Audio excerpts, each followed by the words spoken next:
Alden, nagkagusto kay Pia pero hindi nanligaw, umaming na fall din kay Maine, hypocrite po ako pag sinabi kong hindi, I did confess. Diretsa ang inamin ni Alden Richards on national TV na nagkagusto siya kay 2015 Miss Universe Pia Wurtzbach at sa dating ka-love team na si Maine Mendoza. Yan ang bonggang revelasyon ng Asia's multimedia star sa panayam sa kanya ni Boy Abunda sa Fast Talk episode kahapon. Ayon kay Alden, from afar ang pagtingin niya noon kay Pia at never niyang nasabi sa actress beauty queen ang kanyang feelings. Sa Iat Bulaga, best friends sila ni Pauline Luna so every now and then, si Pia would go there to say hi to Pauline, pahayag ni Alden. Nakikita ko siya na hindi nakaglam, yung puso niya mabuti, and then after she won, sa Miss Universe pageant, parang grabe. Dugtong na pahayag ni Alden.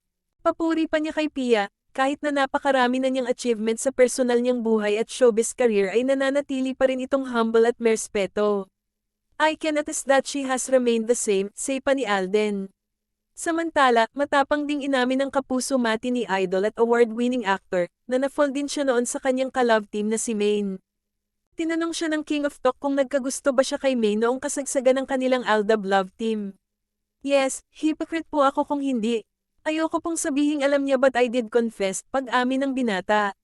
Muli, nabanggit ng aktor na super grateful and thankful siya kay Maine pati na sa Itbulaga dahil sa mga blessings at swerteng dumating sa buhay niya.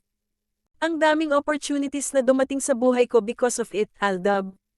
I'm very grateful to Maine, say ng aktor. Tungkol naman sa pagkabuwag ng Aldab, parang breakup na rin daw ito para sa kanya pero nilinaw naman niya agad na hindi lahat ng breakup ay masama at masakit. Kailangan lang daw talaga ni Maine ng growth at mag-move forward.